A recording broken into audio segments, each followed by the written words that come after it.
TV Patrol. One TV Patrol. One TV Patrol.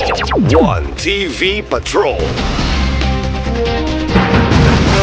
Tanggel Bay Bridge bukas sa bisan unsang behikulo kon pagabuksan na kini sa publiko.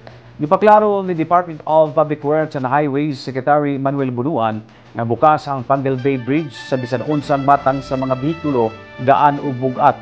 Nakanayon ang kalihim nga ang Tanggel Bay Bridge gidesign aron makaagi ang tanang matang sa mga salakyanan gikan sa motorsiklo, auto ug mga cargo truck. Sa pagkakaroon, wala pa o bawal pa agian gumikan kay aduna pay mga bahin sa tulay nga gilibtiyuhan aron luwas nga maagi o maagian o moagi ang mga motorista. Apan iyang gipaklaro nga sa pagkakaroon mahimo pang moagi ang mga motorista nga way bayad o toll fee apan sa dili madugay aduna na kini obligasyon matag tabok alang sa maintenance sa istruktura. Kung na po ito, I think as soon as maklear ako auto natin lahat ito mga nakalagay dito, I think it will now be open to all kinds of traffic. Po, yung tanong po ng karamihan, bakit po hindi pwede yung 2 wheels at saka 3 wheels po? Hindi, lahat to. Lahat ng klase.